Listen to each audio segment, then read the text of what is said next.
to this, the 6th edition of the hashtag How to Relationship podcast. I am joined, of course, by the lovely and talented Devin. Devin, how are you tonight? Hey, I'm doing good. I had a really great nap with the windows open today. It was beautiful. Yeah, you had a nap. That's one of the reasons. That's actually one of the reasons why I did not. I wanted to do the dating show, the 40-year-old virgin today, but I had a little situation that I had to deal with. Not to worry, we're going to finish it on Monday. Cool. So don't worry about that. We are going to finish the 40-year-old virgin breakdown on Monday, so you guys do not have to worry about that. If you have a disagreement, if you have a question, a comment, a concern about any of our topics from tonight, the last podcast, whatever the case may be, if you want advice, you can call us up, 516-387-1987, or you can join the Zoom link. The Zoom link has been pasted. It's been pinned in the chat. And again, if you want to get on Zoom, I ask two things. Number one, just be polite. Let's not call each other names. We can have a contentious, spirited discussion, but let's not get to the name calling. The second thing is I've got to see you on camera. As far as the phone lines go, I want you guys to understand that when we first pick up the phone, this is going to be the screen that you see. That's going to be the screen that you see. So when callers come on for about the first 30 seconds or so, you are not going to hear the caller. You're going to hear only us. And to be honest with you, it could actually go a little bit longer than that if I get a sneaking suspicion that we might be dealing with a troll. Haven't really dealt with too many trolls as of late, so I think we're okay. But that could happen at any time. So we've got all sorts of things to keep in place. So tonight's main topic is the question we're going to ask is, should modern women marry for money? We've got a couple of topics to discuss before we get into should modern women marry for money. But let me get Devin's thoughts on should modern women marry for money. Give me your 30-second elevator pitch on modern women marrying for money. Modern women should not marry for money. Modern women should marry for stability. Because any guy can have $100,000, $200,000, $1 million a year, and then the next year be back down to $30,000. So you've got to find someone who is capable of making a living consistently. Okay. As far as from the point of view of a woman. Okay. Because, like anyone can get lucky and their business takes off and, wow, this is great. We did $2 million in profits this year. And oh my God, that's awesome. And then 5 years later, he ran the business into the ground and is $3 million in debt. So you've got to find someone who can sustainably make a living. Okay. Throughout the longevity of the relationship or throughout life. No, I'm with you. And you make a good point about the stability. So let's go back to your scenario. Let's just say a guy makes $2 million in 1 year. Mm-hmm. Let's just say he's semi-wise with his money and he blows half of it. He's got $1 million for the next 4 years. That's $250,000 per year for the next 4 years. So think about it. Let's say he makes $2 million profit after taxes, whatever. Mm-hmm. Let's just say he just blows $1 million of it at the casino just because he wanted to. Okay. He's still got $1 million left over for the next 4 years. That's $250,000 plus he's still got profits coming in from his business. Right, but let's just say that now that he's making he's made that $1 million or whatever, she doesn't want to work. So she stays at home, starts a family. Now you're splitting that $1 million or that $250,000 a year for the next 4 years between 3, 4, 5 people. Mm-hmm. It's not going to be enough to sustain a family of 5 within 4 or 5 years. So you're telling me that $2 million is not enough to sustain a family of 5 for 5 years? Well, you said he blew $1 million of it. You're telling me $1 million can't sustain a family of 5 for 4 years? Depends on the lifestyle that they set up. Because if you're blowing $1 million, then obviously you're buying cars, you're buying all kinds of things. Okay. So you're setting the standard high. I got you. So that's what I'm saying. It's just, I think sustainability and stability is just as important as a guy who makes a lot of money. Okay, so Devin, you're right, but you're a woman, you went woman on us. Yes. We'll discuss the economics of all of that. If a man makes $2 million in 1 year, he's going to be all right, okay? I don't think he's going to lose. If he can be as unstable as possible, $2 million, that's a lot of goddamn money. Yeah. Okay. He could be the world's most frivolous spender. It's going to take a while for him to get through that. Number one. Number two, no woman is going to leave him if he makes $2 million. So let's not No, I didn't say that. Oh my God. You know what? We'll save it. I think you're out thinking the room here. Like, put it this way. I think it's more important for modern women to prioritize stability over just having a lot of money. So stability plus money equals good. Yeah. Okay. But so you have a choice between two men. One is stable. One just made $2 million. The stable guy makes $50,000 a year. Who are you going with? Oh no, stable. The 50,000 isn't really enough to run a family. Well, there you go. Well, that's exactly what I'm saying. The more money you make, the less importance stability is to a woman, regardless of what age she is. I know. Listen. What you said is 100% correct, but you outthought the room. I just asked you a simple question. Should modern women marry for money? Yes or no? Okay. Jesus Christ. Yes. There you go. Thank you. That's okay. Very good. All right. So you bullied me into that. I did not bully you into anything. Dude, I asked you for your 30-second elevator pitch. We spent 10 minutes talking about somebody's spending habits. We do it live, ladies and gentlemen. So Jay Blaze says the super chat button is not there. Yeah, I don't see it on my end either. It wouldn't surprise. I mean, I'm definitely Danas Wodab spelled backwards. I can tell I'm losing subscribers every day. Eventually I'll come out of it, but it is what it is. You want me to make sure it's turned on? I wouldn't worry about it. Let's just do the podcast and we'll figure this out another time. So let us go. So what we're gonna do is we are going to. So we've got a couple of stories we want to talk about here. So you sent me this a little bit earlier, Dev. Khloe Kardashian criticized for hospital bed photo after surrogate mom had her son. I saw this one coming when I saw this photo yesterday that she posted. Oh, okay. Yeah. Okay. Her surrogate had the baby, and she posted a picture of her holding the baby sitting in a hospital bed.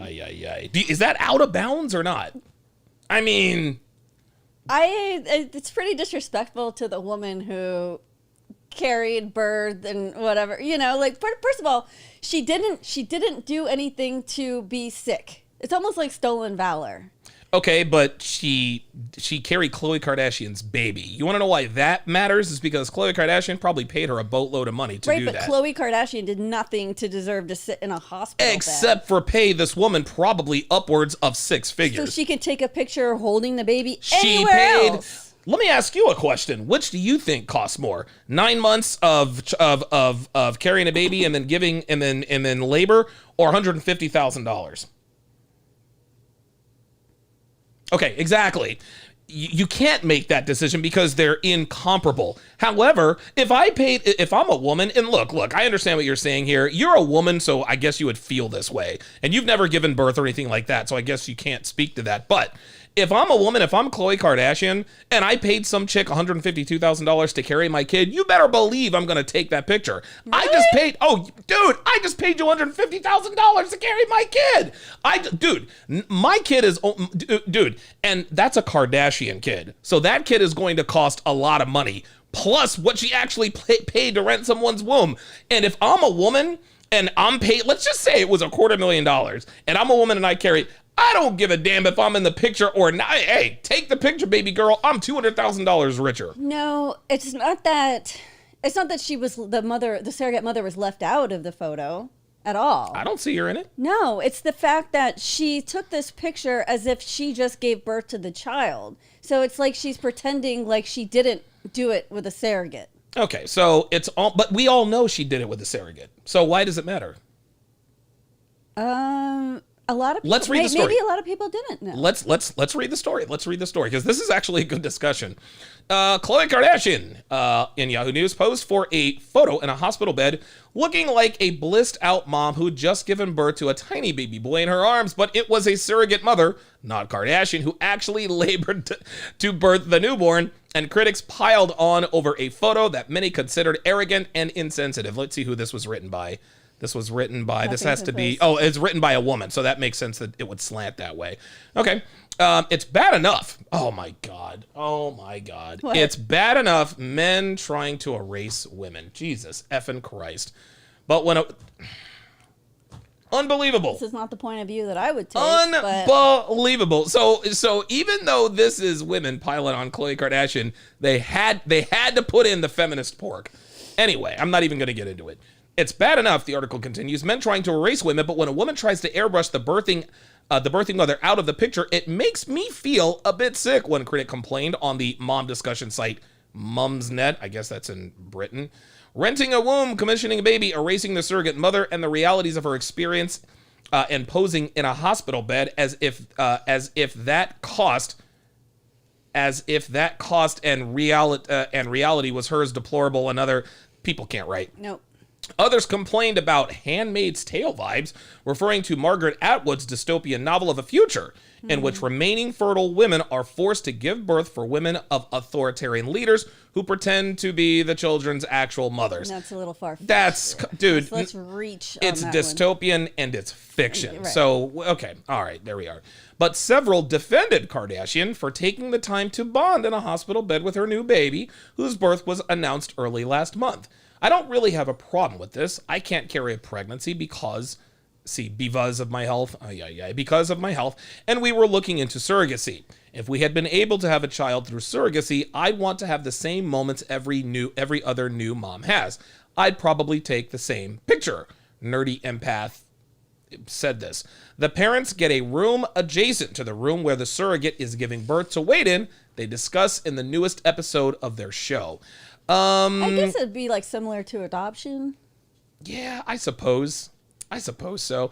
I mean, I guess, you know what, it's interesting. You know, that would be interesting. If she really adopted the baby, she would be a hero for taking a picture in the bed. Oh, ain't that right? something? But Yeah, because ain't she that paid something. someone to incubate the baby, Yeah. because she didn't want to ruin her body, I mean, I don't know. I mean, man. look, This is look, weird. everything has a cost. Khloe Kardashian saved the wear and tear on her body, but I think she probably is going to bond with the baby, but the bond's not going to be as strong as if she had carried and birthed the baby on her own. I mean, yeah. I'm not a woman, but it seems that the only people who have a problem with this are women and maybe effeminate men. I don't know. Yeah. I don't know. Yeah, you're right. Women tend to get very vitriolic about the fact that birthing Surrogate children mother. belongs Yeah, to I got them. you. Yeah, I got you. That makes sense. But in a way, like it's kind of like women whose husbands are in the military. Yes. Try to proclaim like they're in the military Yes, too. yes. Which pisses Yes. a lot of people off. A lot of people do. You know, people do not like that at all when they start talking about, oh, I'm a military veteran because my husband was a military veteran. Blah blah blah blah blah. Let's see. Jay Blaze 11 says she was coming off a bender. Dre Raven in the chat section says it's like buying your way out of a draft conscription, then posing in a military uniform as though leading a charge. I suppose that makes sense. Geeky Anomaly says getting into the hospital bed is the weird part. I suppose so.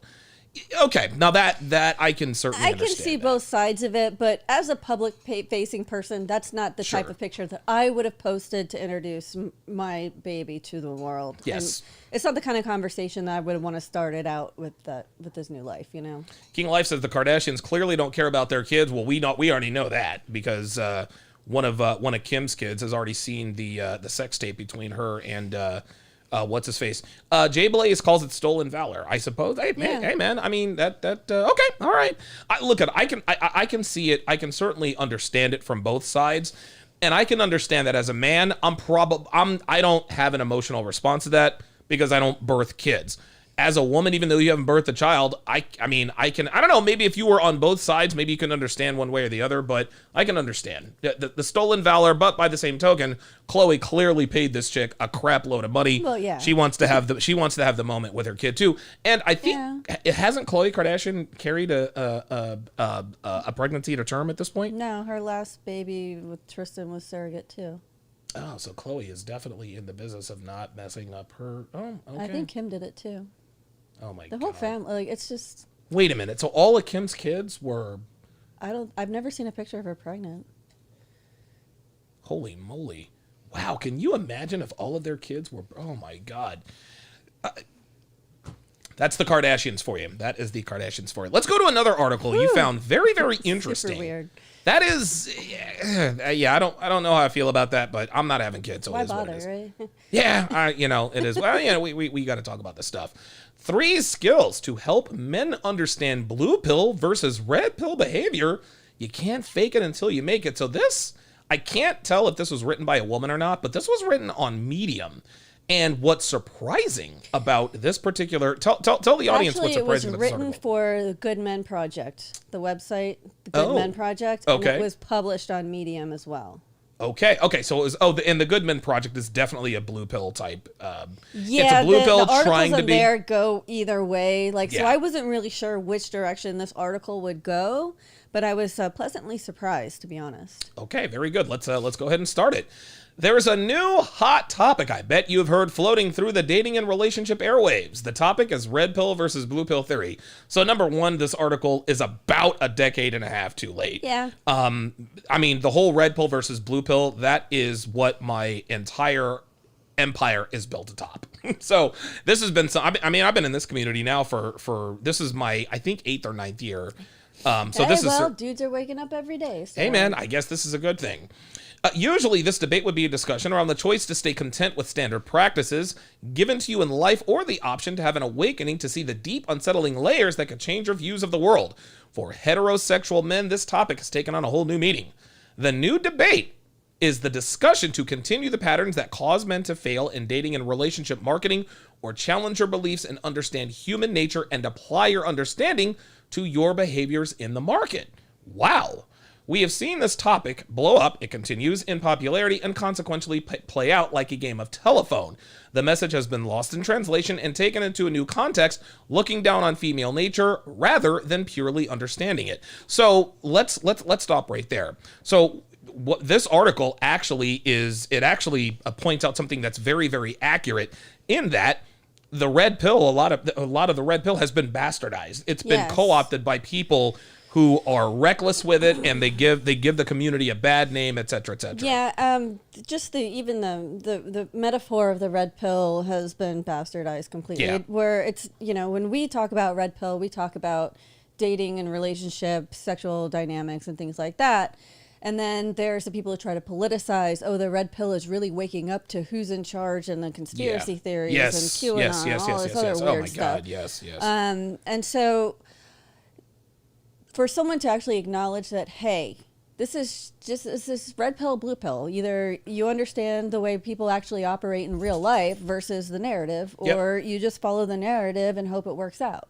Yeah, I think, and there are so many. I think there's so many people who have co-opted and bastardized the red pill, especially the Johnny-come-latelys. Like Alex with Playing with Fire. I respect the guy, but he uses such antiquated terms. He's still talking about negging women and the alpha guys I know, and I'm like, dude, like this is the kind of language we used on Return of Kings back in 2014. Right, like the red pill has evolved over time. And he's coming in on the bottom floor thinking that we're talking about what you talked about years ago. Right, it's no longer about PUA. It's about like actually functioning throughout the life of a relationship too. And it's, red pill doesn't just apply to how to get women. It's also how to keep them, how to keep them and keep your sanity. Yep. And also how to keep them and you happy at the same time. And that goes to self-improvement. I think the first person, I want to say, I'll give credit to the first person who really came into the red pill space and started talking about self-improvement was Alpha Male Strategies. He's the guy that figured out, okay, this PUA stuff works, but what happens after you smash her and she wants to come back? What happens if you actually start to catch feelings for this girl?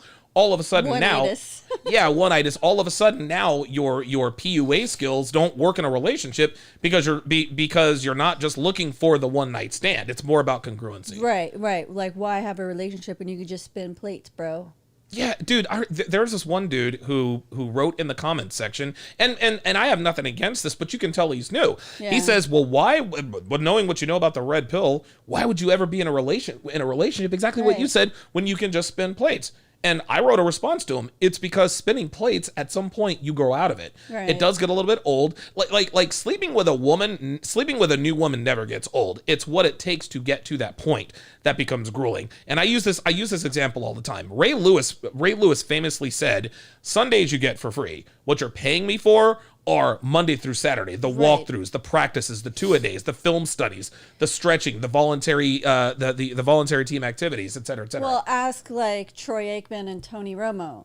Playing the game was awesome. Yes. But sitting in the booth, talking is much more relaxing, just as profitable. That's right. More profitable, actually. And you're not getting hurt. You're not risking breaking a leg, pulling a hamstring, anything like that. So, like you do evolve through life. There's a point to start and, get your feet wet. Yes. Play the game, evolve, coach, or master the game. Right. Yeah, I remember Tony Romo was a lot better than we all thought he would be on TV. He was so much better. And I remember I said to you, Tony Romo, that's what the reason why he's having such a good time and he's got a smile on his face. He's like, dude, I'm making twice the money. You mean I can make twice the money I was making playing football and I don't have 300-pound defensive linemen chasing me around the field? Yes. Sign me up for that. Well, it's kind of the same thing, sort of, kind of, with the transition. Mm-hmm. It's like, listen, man, picking up chicks and sleeping with girls and clubs and bars, all that is fun, but at some point it does get old. Pregnancy scares, STDs, forgetting her name. In your gas tank. Oh my god. Multiple phones. She didn't put sugar. I caught her trying to. Thank God I had a locking gas cup. I was like, hey, get the hell. Oh my god, I was so pissed off. This woman was 44 years old. She was a goddamn smoke show, but she was crazy. Wow. Dude, you could tell. And dude, I've seen pictures of her when she was younger. She was hot. She was a cheerleader, but dude, she was nuts. She was absolutely nuts. Okay, let's get back to the article here. That is not the goal of the understanding the theory.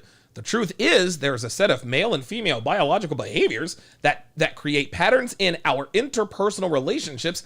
That is the science supporting the thought. Once you have a clear view and understanding of what is in the mixing pot of the theory, you can begin to implement the practices to improve your dating life. Unbelievable. This is what really blew me away. I was like, wait a minute, this sounds like it's pretty accurate now. Yeah, it sounds like somebody did their homework. Yeah, for once, instead of just watching Fresh and Fit clips and oh my God, misogynistic Fresh and Fit. And Fresh is an island boy and Byron's not even black, whatever. It also says, remember, this will teach you the red pill view of dating. If you want the soft, feel-good explanation, don't proceed past the dotted line.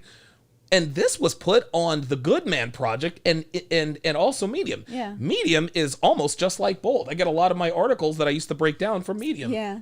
Okay. It's very weird to see an accurate and male-positive article on any of these websites to show up in my newsfeed. It was really strange. Yeah, that is strange. Because usually it's the same old. Yeah, they're misogynistic and blah blah blah blah blah. They yeah. should be canceled. Okay, well let's see what else it said.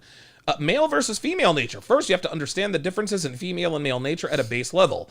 Women biologically should and do seek out the most suitable mate to ensure security and the best possible outcome for any offspring. Men want to seek a mate loyal to them and not available to other men. It would explain why women want an emotionally secure man who has direction in life, is a provider, and makes them feel safe. These elements ensure security.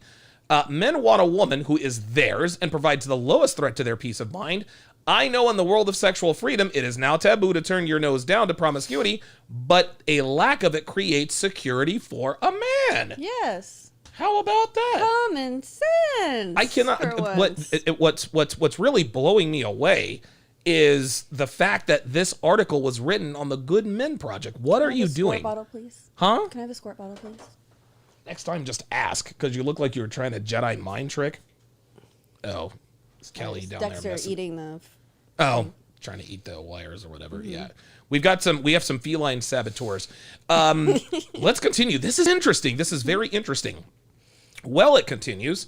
It can feel like you are playing an unfair game. The average man makes around $40K, while 11.3 of us are in some form of therapy, and a whopping 23% attend the gym. 23% attend the gym. The 11.3, I definitely buy. The whopping 23% who attend the gym, that's probably closer to the first of the year. So I don't know. You think that only 20% of guys actually do gym stuff? This is why gyms are one of the most profitable businesses, because I think it's only like 9% of the total gym membership holders actually use their gym memberships. Whoa. Yeah. Damn. It's I'm in the wrong business. Yeah, you know what I'm saying? I need to open up a women's gym. Dude. I'll have like a 4% attendance. They did. It's called Planet Fitness. And that's why they're opening 5 new locations in every city every day. Okay. Because we got these hand plan. Yeah, $10 a month, no commitment. Oh, no commitment. It's like it puts it in their mind that I don't have to finish this out. So yeah. The dating market works like inflation. The article continues, as time goes on and beliefs and expectations of men go up as well. And to be in a red pill mindset is to evolve with the time. This is probably the most accurate depiction of the red pill outside of this community I think I've ever seen. Yeah. This is unbelievable. Becoming the coldest version of yourself. The best, coldest version of yourself?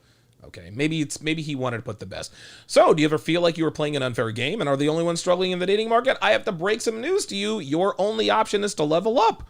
So far, so good. If I told you a restaurant was average, would you go check it out? Likely not. If I told you a movie was okay, would you run to the theater to see it? Probably not. Again, average cannot be unacceptable.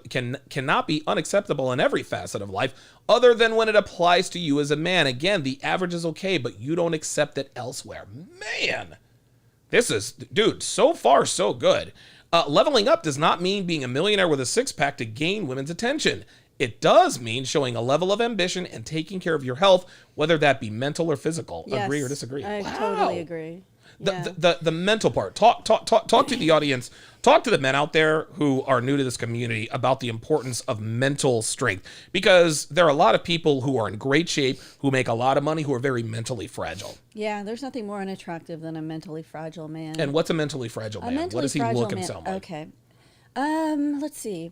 If you go to the Nice Guys subreddit and you read how some of these guys react to either not getting a response quick enough, or getting, or even being ghosted, or just saying, hey, I like you, but I don't want to go out on another date, or something like that. Like, just being turned down at all. Right. They turn around and they're like, well, F you, B, blah, blah, blah, you're ugly too. Like, you wouldn't believe how these guys react. That's like female. It's like, whoa. Dude, like handle your rejection here, buddy. It's like, like they just hurl insults at the girl, and, basically, and that's what a nice guy is. A nice guy is passive super aggressive. Nice until you say no. I saw a video the other day. A girl met a guy on Tinder. They talked for 3 weeks. She goes over to his place. He expects to smash, so she starts recording, and he's like, let me help you. Why are you even on Tinder if you don't want to have sex with people when you go over to their houses? And she's like, I said in my profile I wanted to date. And he's like, oh my God. Now that's on her. You don't talk to someone on Devin. No. I know. It was ridiculous. I gotta call you. Yeah. Dude, why else do you think you're going over there to fight Exactly. for underwater basket weaving and baking cookies? Get out of here. Exactly. And for the audacity of her to record him in his own home, explaining to her that Tinder is for hookups, and if you're gonna go to somebody's house, they can't expect you to hook up with them. He's like, let me do you a favor, just explain that. She's like, you're mansplaining me. Oh my God, it was ridiculous. It was so bad I thought it was fake after a while, but then, why? Plausible deniability can only take you so far. Yes. And then you're just an idiot, or you're taking advantage of somebody. Oh my God. All right, let's go to the phone lines here. We got area code 207. I have a feeling who I think it might be. Area code 207. You're on live with Donovan. What's your name? Where are you calling from? Hey, it's Jay Blaze. Hey, Jay Blaze. What's up, brother? I figured it was you. How you doing, man? Well, what's on your mind, brother? So what I've noticed is women are shifting to, they want status instead of money. Like, a woman would rather get with a guy with a high title in a medical field. Okay. That doesn't make as much as a plumber. Okay. So what are your thoughts on that? That's actually for Devin to answer. So let me just make sure I'm understanding your question here, Jay Blaze. So I think what he is asking is, I know what he's asking. Okay. Well, I just want to make sure I frame it for the audience. So what Jay Blaze is asking is what he is saying is that women would rather have the status over the title. So, in other words, and let me just make sure I'm understanding this correctly. Women would rather date a CEO who makes $100,000 a year just for statistical purposes than a plumber who makes $250,000 a year. Is that what you're saying, Jay Blaze? Yeah, they'd rather have the guy with the 4-year degree than a guy with a trade degree. Oh, 4-year versus in trade the degree. debt. Yeah.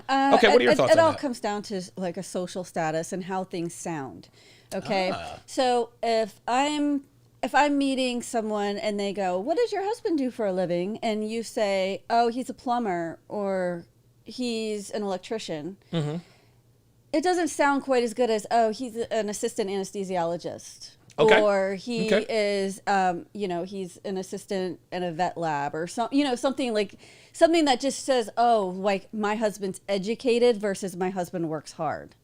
It's putting on airs is all it is. Wow. And it's just trying to make it look like, wow, I really got someone who has is so smart, that's how he makes his living is with his mind, when really, our world is built by men who work with their hands. That's interesting. And not only that, plumbers and electricians are some of the smartest guys out there. Yes, they are. They Carpenters, gotta be. Dude, Yeah, carpenters. Oh my God, all those guys are math and geometry experts. Yeah. Jay Blaze, is this almost like a debate between like white collar versus blue collar? Because we have a lot of women out here who don't want to date blue collar guys. Is that for that reason that you're talking about?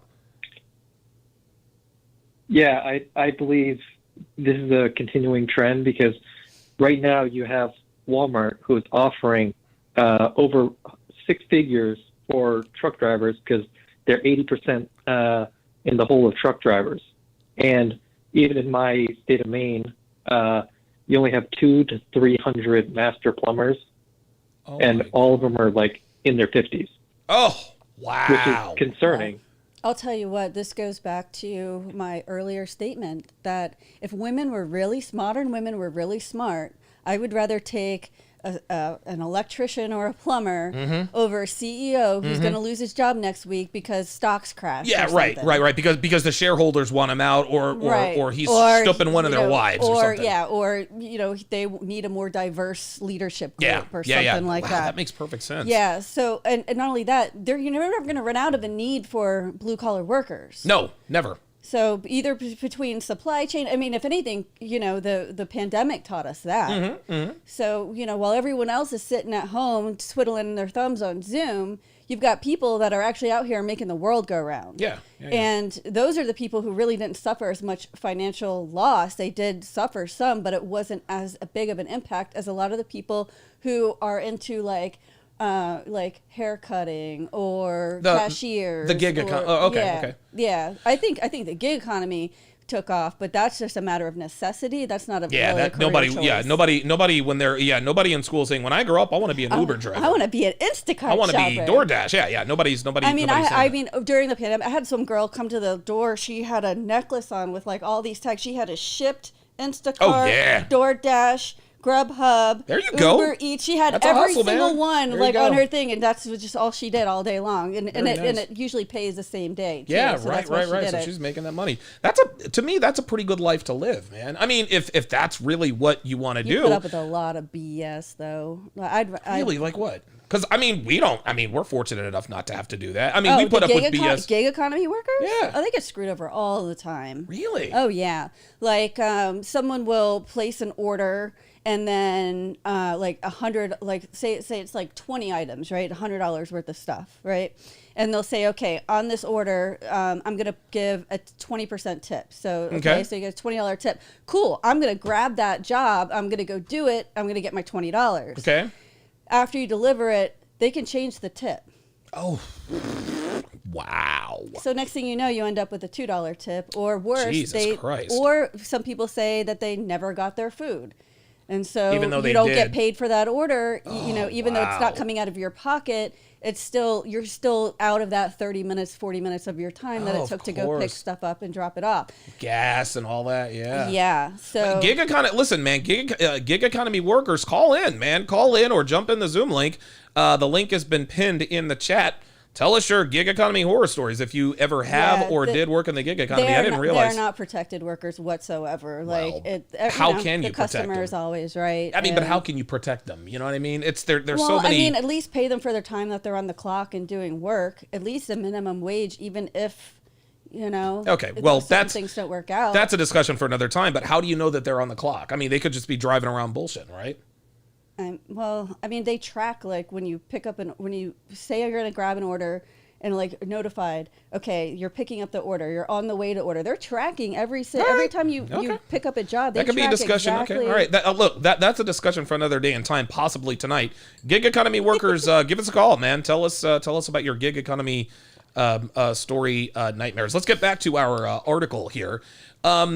Again, back to a female's desire for oh, wait, actually, you know what I was going to do is I was going to ask you this. Okay. Is this white collar, blue collar thing, do you think it's an age specific deal? Because a lot of young girls these days, and I think Jay Blaze, oh wait, I don't know how old he is. He sounds young. But listen, we all watch Fresh and Fit. You and I, we've been on Fresh and Fit several times. We see most of the girls on there are in their 20s. Those girls would much rather date a CEO or an anesthesiologist or a doctor, an account executive of some sort. Right. Than a plumber or an electrician who even owns the business. Is this age specific or is this generation specific? Yeah, it's definitely a level of maturity, I think, involved there. Okay. And you'll notice that if a woman is a single mother, all of a sudden those blue collar workers start looking a lot. Real talk. And then women realize, like, oh wait, a lot of these blue collar workers are part of a union. They get pensions. That's right. Like all disability, all of this stuff. Oh wait, maybe it's not such a bad thing, right? Yeah, man. So that does take a level of maturity to understand that's important. Okay, very good. Wow. Okay, I just wanted to know because you used to be in your 20s, right? But you married a guy when you were in your 20s. You married a guy who was in your field. But I mean, to be quite honest with you, man, your ex-husband, and I think this is why you're so critical of my graphics because he is mega talented. And I think that's sort of that's the only thing he does better than I do at this point. No, my dad is a very talented artist, a fine artist, right. Commercial artist. Before there was Photoshop, they had my dad. Wow. Disney, McDonald's. Yes, he's done the Super Bowl tickets, yes. Orange Bowl tickets. He's done the art for the Florida Panther tickets. Yeah, this is, so when I see little things like pixelation and things like that, to me it's like, you're not supposed to see that, so but sense. yeah, but my ex is very talented in graphic design, animation, UI design, things like that, and that I think that attracted me because my dad was similar to that. Of course, that makes sense. That makes sense. So but that's not why I'm critical of you. I'm not critical of you because of my ex. I'm critical of you because of my dad. I like that. That sounds a lot better. Well, I'll be damned. Well, yes, her dad is very good. Shout out to Jordan Royale in the chat. We are Instagram buddies. Okay, let's continue with this before we get to our main topic. Again, the article continues. Back to a female's desire for security. You cannot appear to be a weak man. Contrary to the new age meaning of a red pill man, it does not mean becoming jaded. It means having control over your emotions and having strength as you react. Your emotions cannot get the best of you and cause you to react insecurely. You must see the world through the lens of behaviors and not relate events as personal to you. Once you have clarity, you will have fewer negative emotions and reactions to these events. Instead of coming off as jaded, you will distance yourself from the pitfall of sour responses and weak behavior on your part. Wow. This is incredible. Your thoughts? So you react strongly to things when things happen. Yeah. And the thing that I think the difference with you is that you respond not out of emotion, but out of frustration. Oh, yes. Okay. Yeah, And that's true. I think it's different where when you say this isn't working properly or why does it work the same every time? Yeah, right. You're frustrated at the problem. You're not saying what's wrong with me. What did I do wrong? Right. Because I'm perfect. God damn it. Yeah. Right. Fuck it. I'm doing it right. What I'm saying is you're not taking the problem personally. Sure. And that's why you're upset. You're just frustrated because, God damn it, it should work. I don't have time. Right. It's a roadblock. Right. And and something that you've got to go around. So And this explains a bunch of destroyed keyboards and mice and all that good stuff. which didn't usually help the problem, but you felt better. So Not really. I was, I felt better, but the pocket didn't. That's interesting. I didn't. And I've reacted emotionally to certain situations. But you're right. When I'm angry at something, 9 times out of 10, it's frustration over something having to do with equipment or whatever the case may be. Yeah, so that makes sense. It's not a you problem, it's a thing problem. Okay. Which All right. Very is good. there's, of course, you could say that's a character flaw to get angry at things you can't control, or inanimate objects, or whatever. you know what I mean? But you know, that's the way you feel. That's the way you feel. That's the kind of person that you are. You be you. At least you have strong mental fortitude to still be frustrated and get through it. You don't give up. I don't rage quit. No, I don't. No. That's a strength, but it can also be a flaw, because that's the reason why I'm up in my studio for so long. All right, I'm going to be done at 7:15. I swear. I run into a problem. I cannot let it go until it's fixed. Yeah.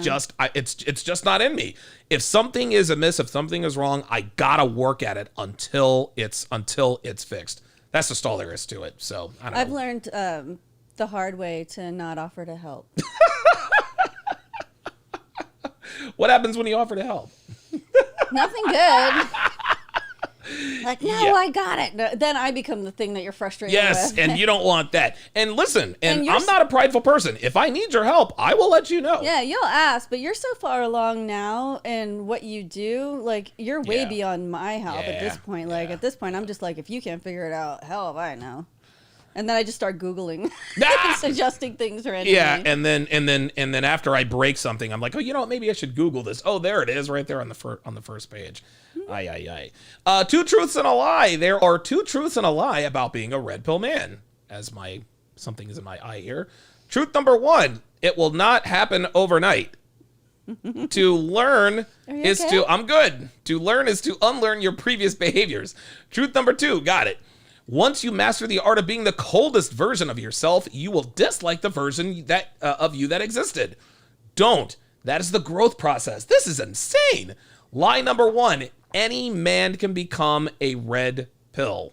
There will always be have and have-nots. That is the truth. That is a profound statement. Not every man is cut out to be. Every man can be red pill aware, because all it takes is just learning and knowing the truth. But to actually live the red pill lifestyle, that most men can't do that. And I think that's where a lot of our hate comes from. Agree or disagree that the red pill while most men can be red pill aware, most men can't live the red pill life. I agree. I agree. A lot of people become red pill aware, and then they rage quit, you know? Yeah, right. Or they either think they can't do it, or they think that knowing the truth doesn't help them deal with the truth. Right. Oh my God. Yes. So a lot of men, and I think that's where a lot of the lower level MGTOW guys, the black pill guys, they know and understand the truth. But for whatever reason, they either can't or won't, or just don't want to do what's necessary to thrive as a man with women here in the 2020s. I can't say I blame them, but it is what it is. And I mean, not everybody can do everything. I mean, that's just a fact of life. But, you know, there are some guys that still consume this content, that really enjoy it, that know it through and through, but know themselves that they're never going to be, you know, pulling chicks on the strip and spinning plates and doing all this stuff. But they're hoping that in the relationships that they do, you know, form and throughout life, that this stuff will help them keep those people, understand, and help keep them from getting got. Okay, that makes sense. So the knowledge can be useful to just about everybody, but it's how you apply it, and how, you know, because a lot of people think like, oh, they end up resenting the alpha dudes, you know, quote well, unquote. They do. And this like, is, oh, the jocks in high school, and then they end up with the pretty girls. And you can tell, it's interesting. You can tell a lot of the lower level MGTOW and black pill guys, you can tell these were the geeks in high school who got stuffed in their lockers. You can tell because they use the same rhetoric. Well, I don't want a big boob blonde, or I don't want hot girls, or they'll see someone like you. Well, she's a 3. Well, that's because, hold on. That's because that's because they're comparing you, the three, to filter. Dude, they've got caked on makeup. They've got all kinds of filters, but they're comparing you to that. But then they'll criticize those girls. Yeah, let's see what she looks like without the makeup on. Take off the filters. Okay, so my girl is a 3 or 4 compared to those girls, but then the girls. Those guys are. It's like they're angry at the world, and I can't blame them. Yeah, you can't. I mean, it's just, and you can't help those people. Like we can try, but you can't help those people. I believe that's where 95% of the hate and the criticism comes from, is from guys who understand the truth. They just don't want to accept it, man. It's tough. It really, really is. Yeah, it's like and the red pill rage and the things that guys kind of go through, especially when they first find all this stuff. Yeah. I mean, women go through a lot of the same type of things when they find the red pill. Like feminism lied to them? Yeah, feminism lied to them, that they suddenly think that because they're not a 10, they're never going to get, a guy of value, or you end up thinking like, oh my God, like this egalitarianism that I've been striving for in life is actually going to be my downfall. Yeah. Right. So it can be hard it was for me, because at first I was like, oh wait, I got this all wrong. Wait a second, I was like, what? I originally, like, it was funny because when I first started reading red pill stuff, I thought it meant like men and women should be spinning blades and doing all this stuff. Like, I didn't understand. God almighty. I didn't understand what the role of women was supposed to be. Holy moly. I was like, oh, okay. I got corrected. Yes, very, very, very, very quickly. I just didn't understand it. No, you clearly did not. So you do believe that, and I agree with you. I think that the red pill life is not for every man. I don't think it's for most men. But you can't, just because you're not living the 100% red pill life, or being a red pill alpha, or whatever we want to call it these days, doesn't mean that, consuming this content can't improve your life in some way, shape, or form. Dude. Because let's face it, there are a lot of men who have it going on in other places of life, and then finding the red pill helps them to sort of polish that one section that was a little bit off, fine-tune things. Yeah, there you go. That's exactly right. Because you're never going to be 100 like great at everything. No. But all you really need is to be good at just a few things. Yeah, and man. Like, not everybody can be Andrew fucking Tate, man. The only other person that can be Andrew Tate is Tristan Tate. That's it. Yeah, I don't know. Yeah, it is what it is. All right, let's finish this article up before we get to the main topic here. It takes a growth mindset to become a red pill man, and everyone does not have that in them.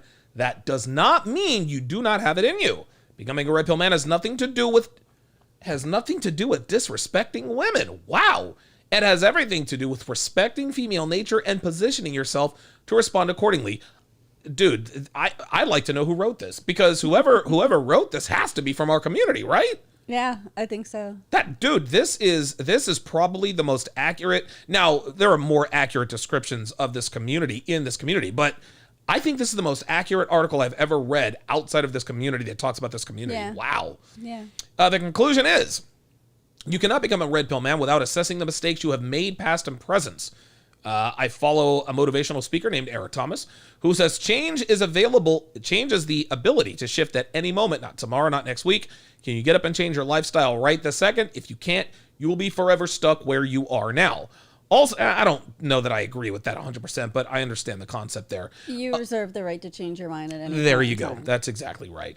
Also, it continues, you cannot get down on yourself for your past mistakes. We have all made the mistakes that lead to blue pill beta activity. Psych. You have to break down the man you were to become the man you want to be. You have to judge and kill your previous practices that led to your downfall, or keep doing what you're doing. The choice is yours.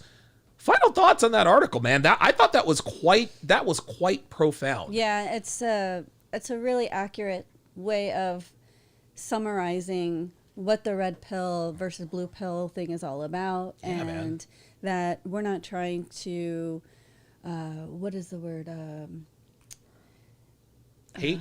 Like brainwash? Yeah, like we're not, like there's no one out here is trying to radicalize people or anything like that. It's just there's one person who wants to pretend like he is by calling himself the president, but nobody, like, he's a joke now. Well, yeah. So there, this is just basically saying that the red pill is about self-improvement. Yes, I like that. Shout out to AMS. Own your stuff and keep moving forward. Okay, very good. Derek the Trader with the $10 super chat says, what do you guys think of this trend on TikTok where women discuss their personal lives and or complain about their problems with men? If men did that, we would be mocked into oblivion by everybody. What do I think of the trend? I love it. Dude, that's what I'm saying. I love the trend because it gives me plenty of conversation fodder and gives me a lot of good content. But outside of what we do for a living, what do you think of the trend? I mean, is it a bad look? It's ridiculous. I wouldn't put my worst moments out on social media for other people to hopefully go viral. Like, listen about my worst date, or the worst advice I ever got, or here's the I don't know. It's so stupid. Like, it's so hard dating after 40 and blah blah. Like, it's cringy. Dating after 40, and Danny Galiat, I see you in here. I'll admit you here in just a second. Dating after 40, what do you think of that TikTok trend? What do you think of women talking about? Because there's dating after 40, then there's dating after 50, blah blah blah blah blah. What do you think of that particular trend? I think it's funny because the technology that's in place for dating is not for really people with the mindset that are over 40. And things like that. So, if you're 40 years old and 45, 48, and you're on Tinder. Oh my God, dude. Cringe. Yeah. At that point, you should know enough in life to where you should be able to go out and find someone in the real world who has similar interests as you, or, is in a similar field or something like that. It's like, these women are just basically saying, like, hey, I've made a lot of mistakes, and here I'm making more of them. Okay. So isn't that fun? Wow. Okay, let's go to the Zoom link. We've got Danny Galiat. I'm just going to call you Danny. Danny, you got me? Do you hear me? Oh, wait, I have to ask him to unmute himself. Hold on, I'm not as good at this as Kevin Samuels. There we go. All right, go ahead.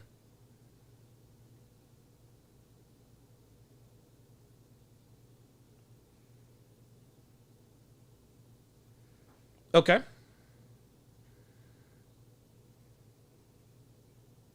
America, and when I came to America, I had to learn the language and different thing that I find out is fascinating. I appear to know them through you guys in the internet world.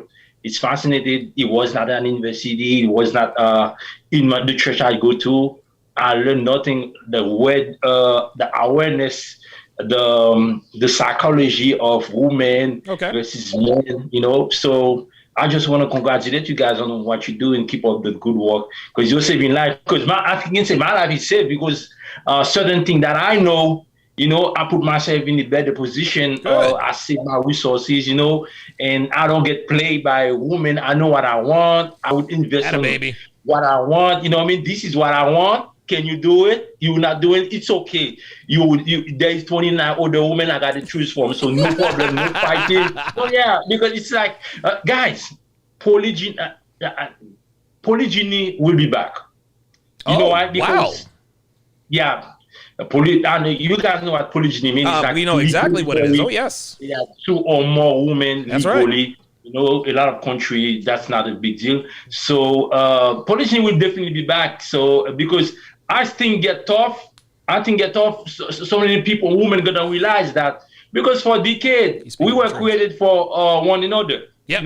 We meant to live for one another. That's right. I think most men do want a woman. Yep. I think most women do want a man. Instead of when those agenda came and play with us, we used to be living together. We used to do so many things without the government. Economy. Women used to, they teach their kids, they do so many things, and we used to have land, we used to build our own houses. Right in America, so many things. So we give this all those rights to the government. Mm-hmm. The government can do it. And when they do it, now we become total slave.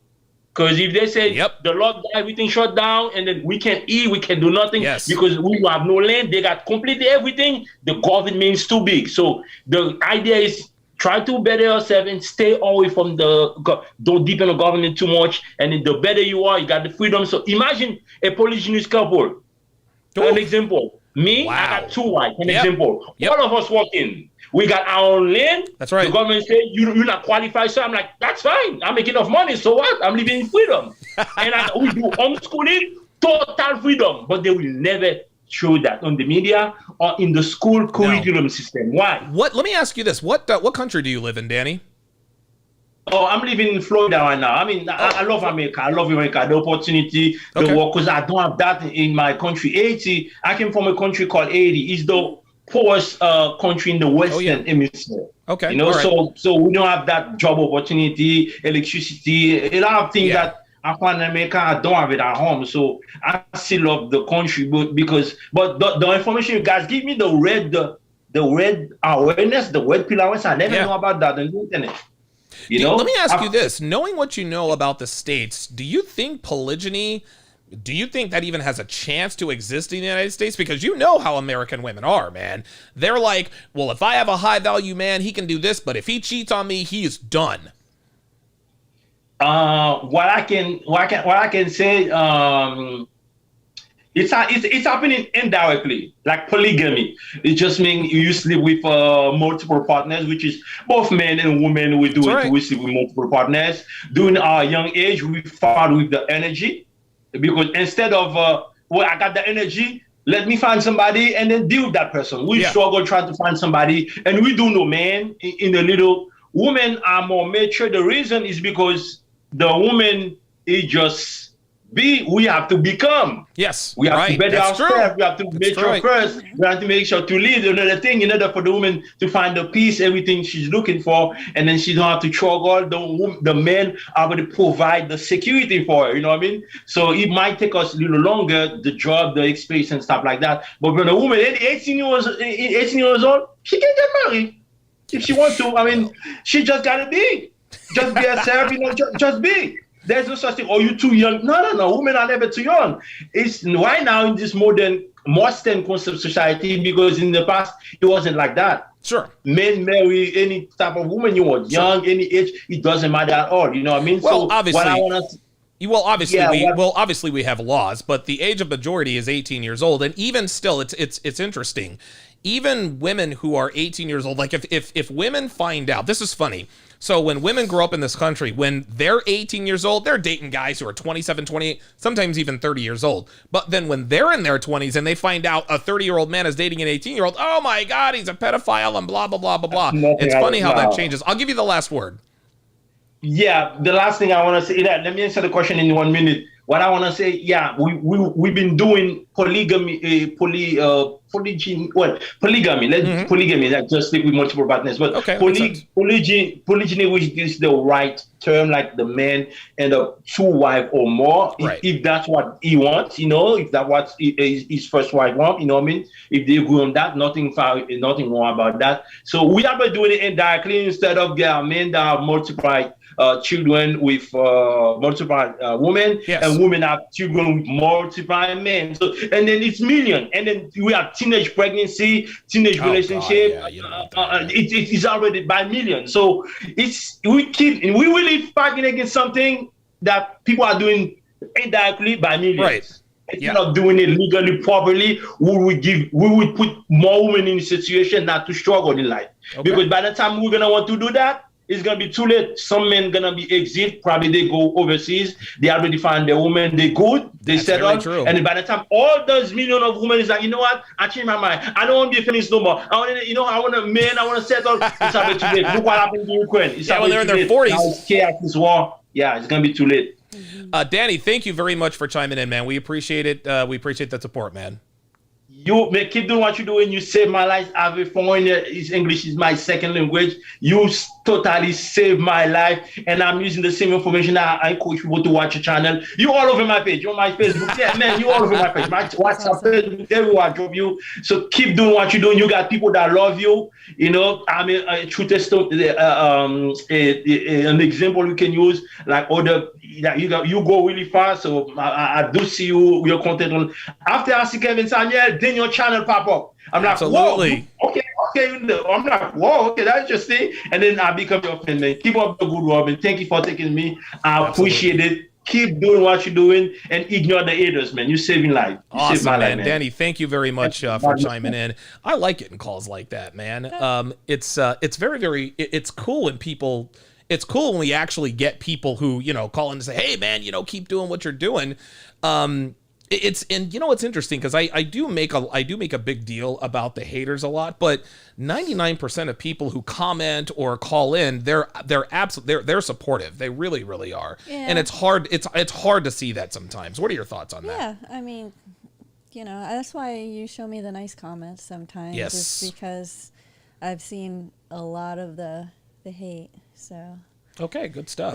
But yeah, that was a great. That was a good call, man. I like that. And it does make you think. Like, 2 points is the women who are 18. Okay, men versus men who are 18. Women who are 18 are in their 18 to 21. You're really in your maternal prime as far as creating and raising, having the energy and stuff like that to raise children and good health. Right.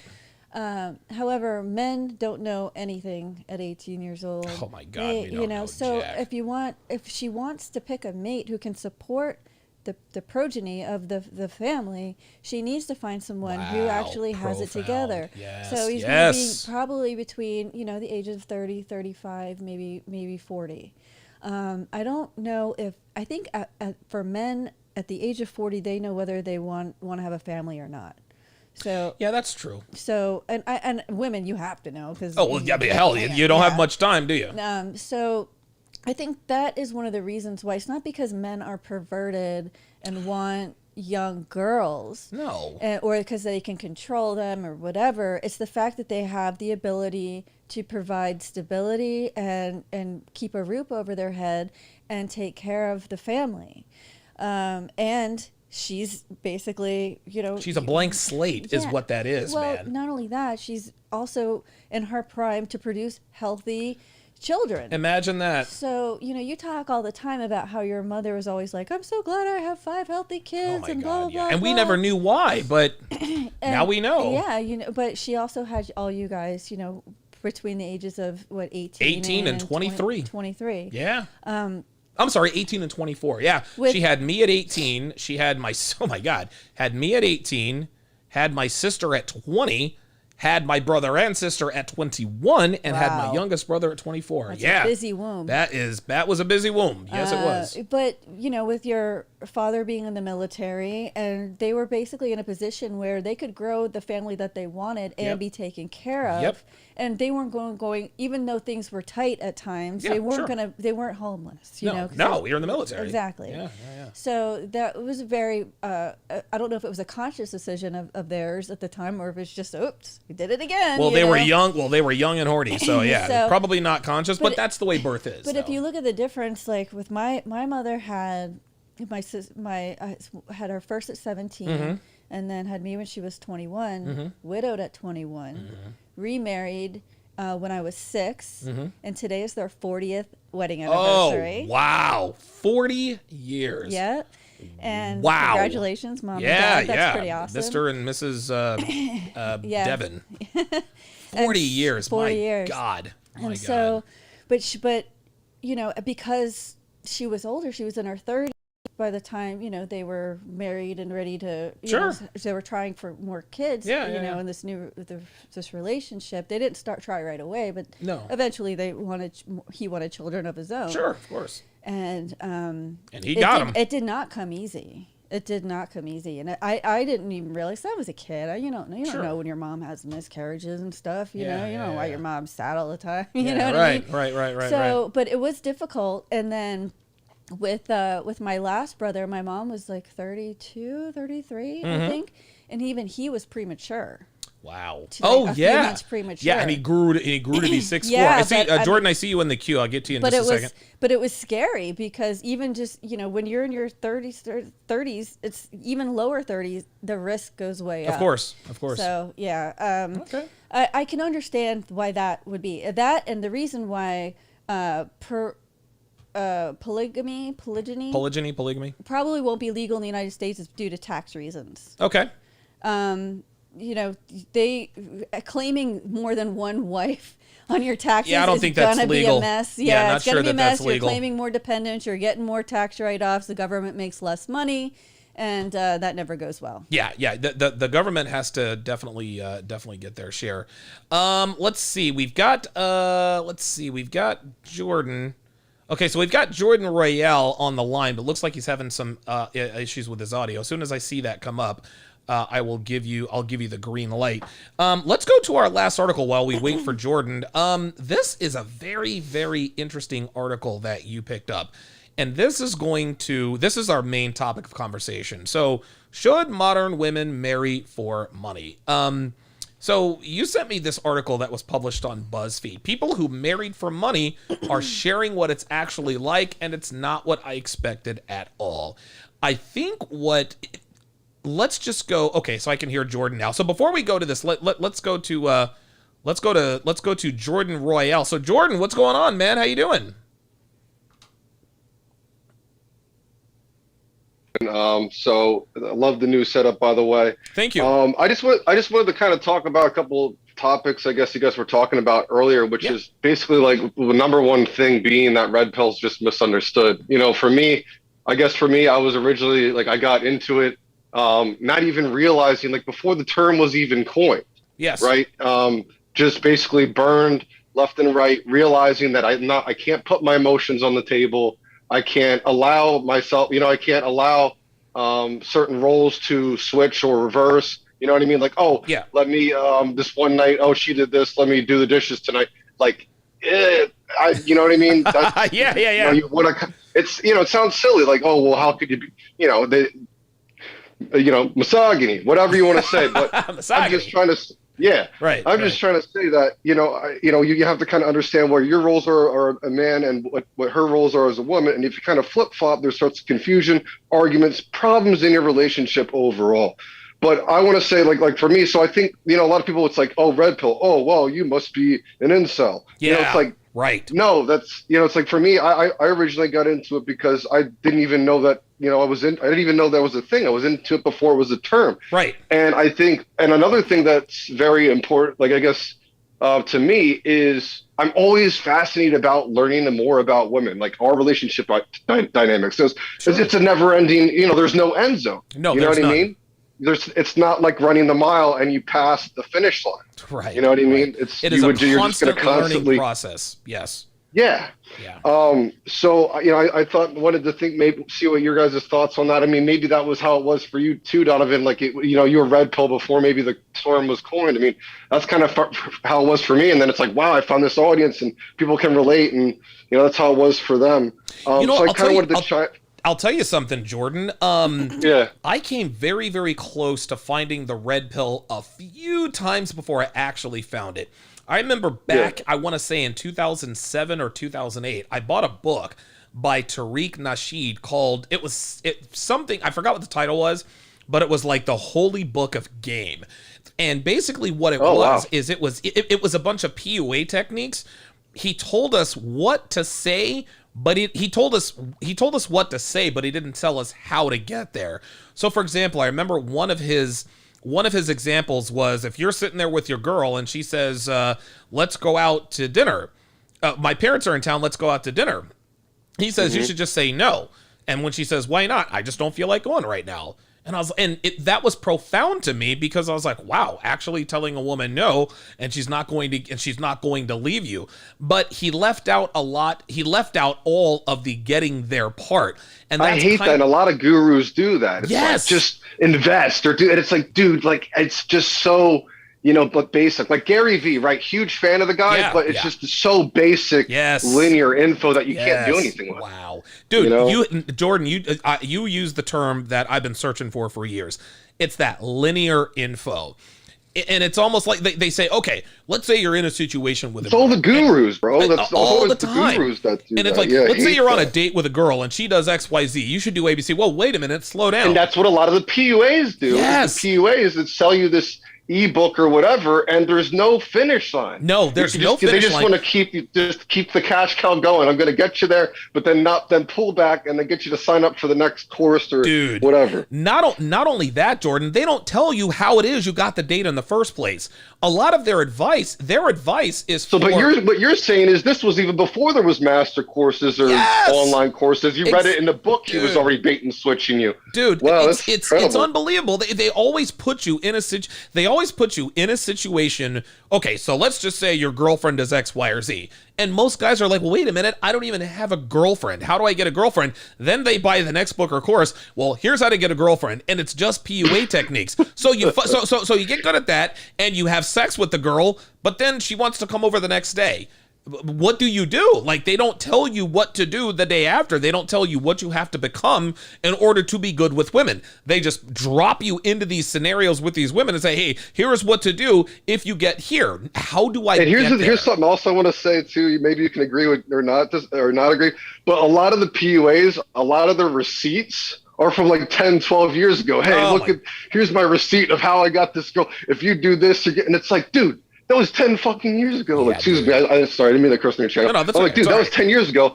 And like, how the hell is that? You know what I mean? Like, then they're applying that and being like, see, and then after this, and then boom, it happened. Yeah, okay, so that's how you. And it's like, dude, come on. And then Jordan, you have guys who. Then you have guys down in Brazil who are telling guys, oh, I've smashed 1,400 Yeah, don't even get me started. I went down the rabbit hole of Brazil, but then there's so many different things with that. There's guys talking about what just regular living in Brazil. And then there's the other side of living in Brazil, you know. Yeah, right. Whatever. But I have, anyways, you know, we could go on forever. But I have one more thing I want to talk to you about, which is, you know, Andrew Tate. So my thing is here. I said this to a couple people who are, you know, into him, or you know, they like him, and most guys, you know, agree with, generally speaking, most of his you know, most of his what he embodies, right? Yes. The beliefs he embodies. So I look at it like this. What I've noticed, like, what I've noticed is if anything gains too much attraction, and like, it could be anything in the news at all, right? If there's too much negative like outcries, they silence that person. But here's what happens, and this is what we've seen time and time again, is they'll be like, oh, you know, this actor canceled, or this, you know, whatever it is, it's canceled. But then it's usually celebrity, but it's canceled. And then usually it'll be, you know, 3-4 months later, and then it's like, okay, because it's like their way of controlling the masses. Yes. Right? Because if everybody's speaking up and like, I can't stand this, I don't like Andrew Tate, well, misogyny, I can't, no, you know, and it's like most women that hate him don't even know what he's about. Of course not. But anyways, that's besides the point. But if he got canceled, right, and since right now he got canceled, I know Fresh and Fit were over there with Tristan and whatever. Yeah, they were in Romania. But since he just got canceled, my thing is do you think that we may see that in 3 months to 4 months from now, after everybody's forgot about him, well, nobody really forgot about him, but we're talking about the media headlines, the blue media, right? Yeah. When the blue media stopped paying it, like, because their blue media canceled him essentially, or that's what they, you know, quote, end quote. So what I'm trying to say is, once all that bad media goes away, because it'll be new things. So they'll be talking about monkeypox next, and then they'll be talking about, you know, now some new COVID strain, because you know COVID 24, right? Yeah, exactly. And then so the time has come back and people forgot about it. Do you think that he will be given? Usually this is what happens. Their platforms just magically, you know, are up and running again, back enabled. And then boom, there they go. They just continue. Like, a lot happens to a lot of YouTubers. Yeah. It's happened to a lot of celebrities that came back, and it's like, I thought he got canceled. Well, apparently not, because I think it's a way that they just, you know, like, it's not, I think that's exactly what happens. Yeah. It's a way for them to wait till people forget about the person, and then they bring it back. So my thing is, that being said, because of how controversial Andrew Tate was, you know, because he is monumental for us in the Red Pill. Of course. And the Manosphere. Do you think that he will be given that shot in 3 to 4 years, that he may wake up one morning and boom, everything's, you know, back on. Next day, YouTube's back on. Third day, you know, do you think that could happen? Do you think that's possible, or do you think that it's just not going to happen at all? You know, it's weird. That's what I want to end you on. Okay, very good. Yeah, you know, Andrew Tate is a very unique. Andrew Tate is the embodiment of everything red pill completely maxed out. I mean, dude, he is everything. He's a 4-time kickboxer. And we're all, and that's the thing that I hate about Manosphere. People is just like they argue, and it's like I hate this person. It's like, dude, we're a family at the end of the day. Yep. And Andrew Tate took it that far that we were able to get canceled. He made it mainstream. This is what people have been saying. Coach Greg Adams has said that. I'm sure you've said that. I'm sure Kevin Samuels has said that at some point. That is the point of mainstream, to the point that everybody knows who Andrew Tate is. Even if they don't like him, women hate him. We got there, so we have to take it and embrace it. But I don't mean to cut you off. No, that's okay. Andrew Tate is the final boss. As far as that's a good way to put it. Yeah. He is it. He is the embodiment of it. He's a multimillionaire. He's run businesses. All this other kind of stuff. I think at some point the media will eventually forget about Andrew Tate when they move on to their next target. Andrew, the thing is I don't know that Andrew Tate cares. I think I definitely think he wants to help. He's doing people, Rumble now. I haven't really kept up on. I just watched a couple of the interviews, like the Tucker Carlson interview and the other one. But that's right. I gotta watch that. The Tucker Carlson interview was on fire, man. Yeah, dude, very good. I've heard it was, but I really have to watch it. But the short answer to your question is, I think Andrew Tate will be back, but it's gonna be a while. It's not gonna be 3 or 4 months. It'll probably be a good year and a half before. Now here's the thing. Okay. Well, here's the thing. By the time the quote unquote blue media is quote unquote ready for Andrew Tate to come back, he might not want to come back. He might just be like, hey, you know what? I'm a zillionaire now. I'll make appearances on other people's channels and this and that and the third. But when it comes down to it, he might not care. So the short answer to your question is yes. I think at some point Tate will be back. It might not be in the way that we think he will be back or whatever, I guess, right? Is that what you mean? I'm thinking next year, probably around the springtime, because right now he's the new hot topic. Oh, he's canceled, blah, blah, blah, and he's blah, the new thing to hate or concentrate on, correct? Yeah. Yep. There's going to be there's going to be a new boogeyman, and of course the election cycle is coming back around. So I think Andrew Tate will be back. I would say probably next spring. It could be sooner, but like I said, by the time the blue media is ready for him to be back, I don't know that he would. I don't know that he would really put that much. Or if anything, now our voices, now all the other channels and all the other speakers and people in our community will start getting louder. Maybe. And by that time, you won't be able to ignore it, and it'll finally be like, well, it is what it is. It's here to stay, just like feminism. Yep. And then he'll just come back.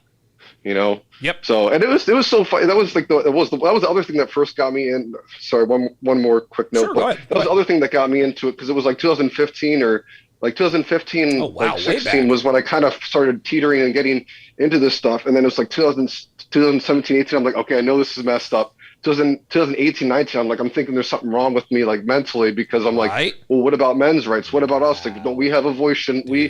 You know what I mean? And that's how, and it's just incredible to see everybody grow, yourself included. Keep on doing what you're doing. I'm going to be out and let you guys continue your show. Jordan, thanks for chiming in, man. Call back anytime, brother. Hey, absolutely. Jordan Royal or Jordan Royale? Royale, okay. Gotcha. Very good. Okay, thanks for chiming in. Yeah, so what are your thoughts on that? Dev, Andrew Tate, is he coming back or not? I don't talk about him. I just asked you a question, and I would appreciate an answer. All right. I think that they've tried to clown him into oblivion. Okay. Try to make him look like a caricature? Yeah, and dilute what his real message was trying to help men get through this life. Mm-hmm. If he does come back, it's going to have to be under a new type of show or something that has to do with not just him. Yeah, verbally it's going to have to be on yes. everybody. Gotcha, it's going to have to be have a little bit more diluted. Not diluted, but just have maybe some more voices in there. I think the Fresh and Fit platform is perfect for Tate, because it's Myron Fresh, and then there's Tate, sitting there at the head of the table. I think that's a good way. What happened to Tate really, at some point, man. So Kevin tragically died. Do you think Kevin would have been canceled eventually, or because now what Kevin had on his side is that he was a black man. And it's very, very rare that black men, and listen, I know that black men have been canceled, but black men don't get canceled at the rate that white men do.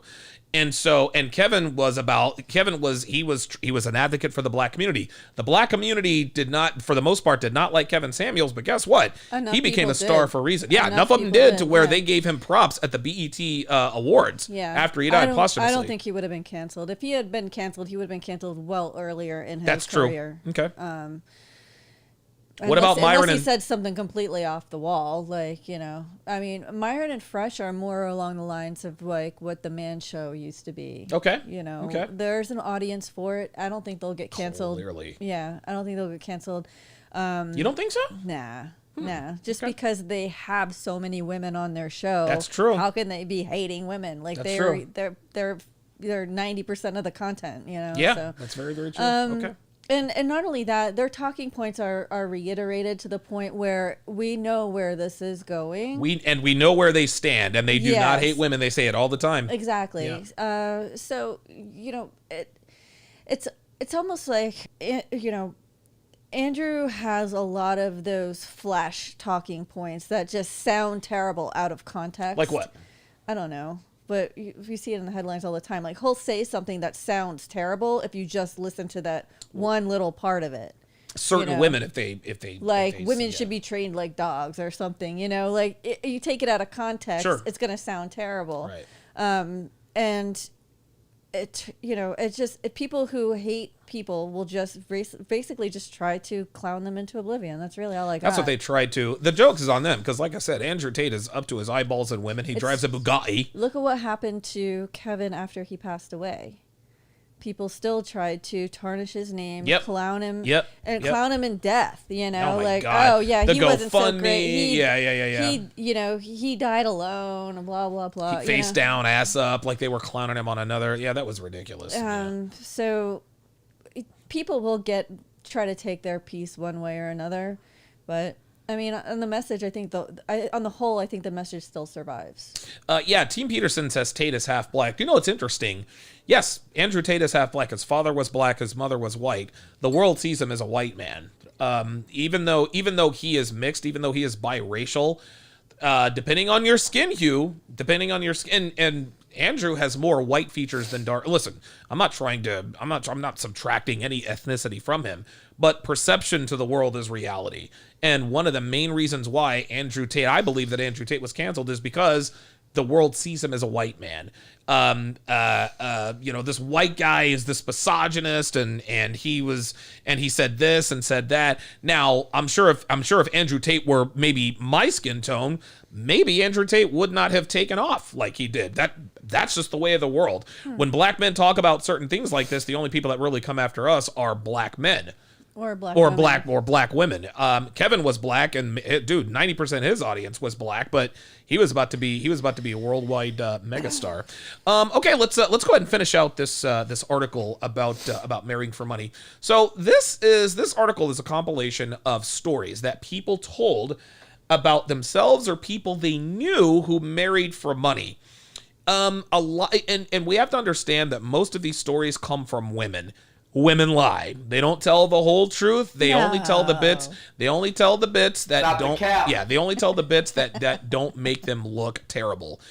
So story number 1: I was 25, had just quit a job, and had $200 to my name. He was 35, a hedge fund manager whose dad was a successful executive, aka millionaire.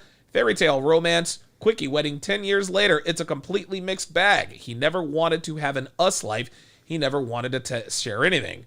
She continues, he still goes to the grocery store to buy his own snacks. After I go, I ask what he wants. He won't jointly file taxes with me. And the most annoying thing is that because he's always had money, he makes all the decisions on a whim. Want to go to Las Vegas for the weekend? It was exciting in the beginning, but 10 years later, I guess I wanted a more pragmatic and equal relationship. Bitch, you don't get to have an equal relationship when he's got all the fucking money. What are your thoughts on that? There's cap in that all day long. How in the world can he file... So you mean to tell me this guy files, you're legally married to him, quickie wedding, and he files taxes non-jointly? How does that happen? I don't think you can you? I don't think you can either.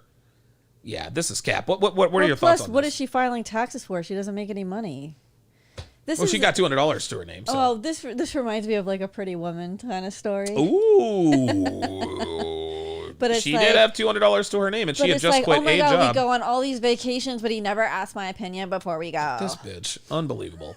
This chick she's been married for 10 years now. She's taken this for granted. Her posh lifestyle is taken for granted. He never wanted an us life. He never wanted to share anything, but he's taking you to Vegas with him, isn't he? Yeah, he's taking you on trips, isn't he? Care of you. It's not like she's living in the outhouse. Like, come on, dude. Like, cry me a river. I swear to God, women. Let's see. Here's another one. Did I marry him for his money? Yes, absolutely. However, it turns out he's an incredibly loving husband and a wonderful father.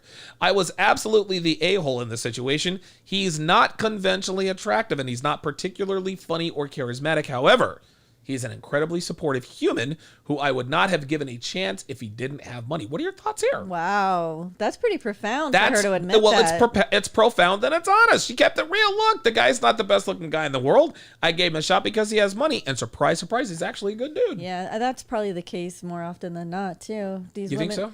Yeah, like well, women yes, who marry course. for money, of like course. you can't have it all. No, you can't. Like most men who have money are not. They don't look like Chris Evans or Chris Hemsworth or Idris Elba. That's just how it is. So good for her. She figured out that he was a good guy. Okay, very good. Let's read a couple more here. Stop it, Chester. Stop. What the hell is he barking at? I don't know. Probably barking at something on TV. Wait. I don't know what the hell's doing. I had everything I needed growing up, but a lot of importance was put on money. My dad lived below the poverty line, but I was with my mom who put me through college with no loans, took me traveling all over the world, but also made fun of my expensive taste.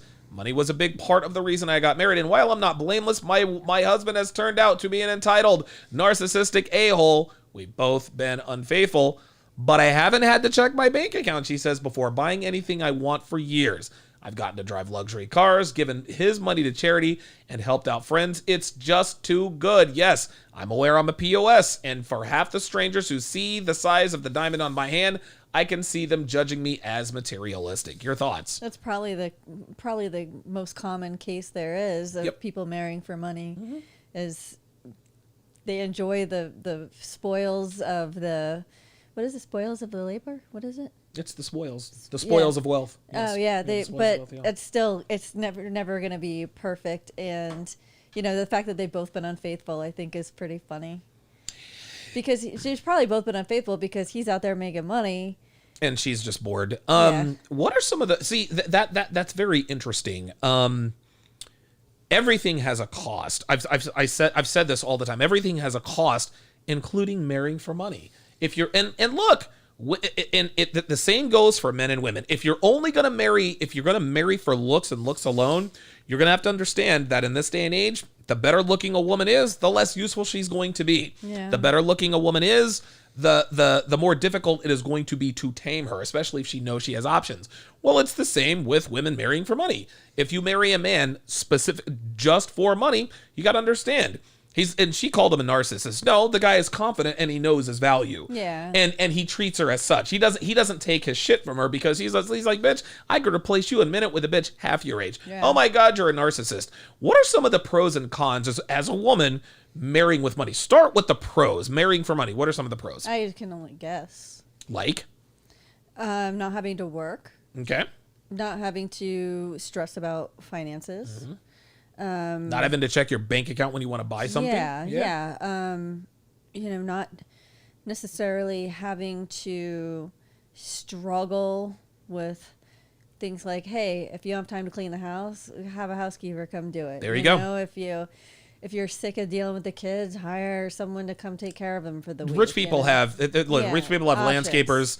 Rich people have landscapers, nannies, people to take care of the kids, housekeepers, and all that. Yeah. And then the downfall is that your spouse doesn't have as much time for you, or or your kids, or the fact that he might not be the best looking, or he might not be good looking, or he might be stepping out on you on the regular. There you go. That's just part of the cost. This is the problem. This is the problem with women. They want all of the benefits without any of the cost. If you marry a man strictly for money, regardless of the way he looks, you're going to have to deal with the fact that he's probably going to be unfaithful sexually. That's all there is to it. You're going to have to deal with that. You're going to have to deal with the fact that he's probably not going to be around a whole lot. He's probably going to I can't even say narcissist. He's probably going to be a little bit of an asshole because he can be. Go ahead. Narcissist is just the latest buzzword to try to call people abusive. Yeah. Well, first it was abusive and now it's narcissistic. Yeah, exactly. Derek the Trader actually, let me go to the super chats here. So he says, $5. He says, it is possible to file separate taxes while married. I've done it before. It's termed married filing. I've actually heard of that. Married filing separately. Okay. How about that? At the end of the day, should modern women marry for money? And this goes back to the answer that you gave at the beginning. And even though I gave you shit about it, you're 100% right. Modern women should marry for money and stability, because how can I put this? It's if a man makes a lot of money, you have to watch his spending habits, right? But by the same token, he's got to have a stable income.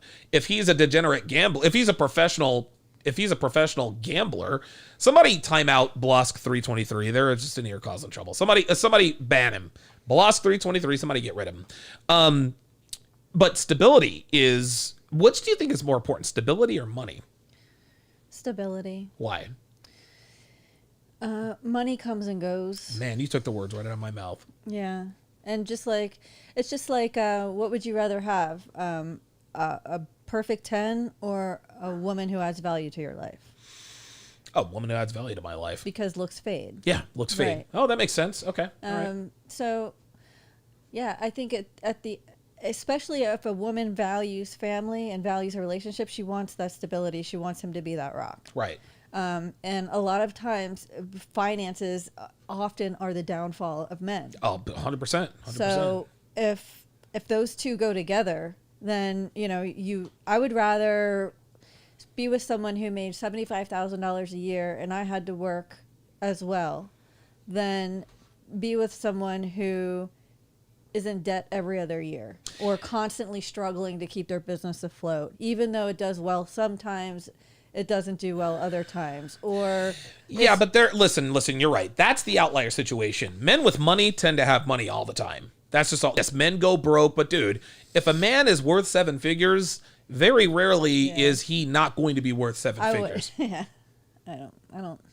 Listen. You don't have experience with that, but you know what you want. It is what it is. Like there's nothing wrong with that. There's a reason I got you. There's a reason I got you fake boobs. There's a reason I pay a personal trainer $2,400 a month to make sure you look good, to preserve the good looks. Yeah. Well, it's the same thing with women. Women, yes, they value stability, but they also do value money. So to end the show here, what would you advise young women to look for? Because young women, what would you advise the fresh and fit girls? He's got to be at least 6 foot, make $250,000 a year, blah blah blah blah blah. What would you advise them in terms of the pros, the cons, and the costs? It'd be interesting if you put like a dollar amount on every requirement that you wanted, and then order them accordingly. Mm-hmm. And basically prioritize what's important to you. Okay. So the guy isn't the best looking dude, or he's got a weird beard, or whatever. A weird beard. He's got a unibrow or something. Oh right? Wow, dude, wax it, electrolyze it. Right. Like there are things that you can do to help him kind of up his game a little bit too. But there are also things that you can't help him with, and that is like a lot of times it's him making a living, or his motivation, or his drive, or his discipline, or things like that. So Chester. As we said, money does come and go, but discipline, drive, and things like that will get you through all these tough situations together. Okay. So like I don't know what his deal is, no matter what happens, I want someone who is gonna roll the punches and look for what's next, not sit and wallow, not play the blame game, or do whatever. What would you advise young women to look for? Because again, we're talking to the girls of Fresh and Fit. They say they want a guy who's 6 feet tall, makes X amount of money, da da da da da. What would you tell them to be prepared for, or should they lower their standards? Like, what would be your advice to these girls, to the girls that you sat on the set with on Fresh and Fit? Yeah, I don't know. I don't know. I can't think of anything. Okay, you're not good at this. Sorry. Wow. Well, that's how this works, is I ask you a question and you give me an answer. So if there's a 20-year-old hot girl sitting in front of you, like right. on well, the Fresh... I said prioritize what you want. That's... Okay, let's back up here. If she came to you and says, Devin, I know I want a guy like this, but Myron and Fresh and Donovan are telling me that they're going to be stepping out on me and all this other kind of stuff in no time, how do I deal with this? How do I get a guy like this and learn to deal with this stuff? Lower your standards to meet your expectations. But I don't want to... Wait, hold on. But I don't want to lower my standards. Now what? Then it's too bad.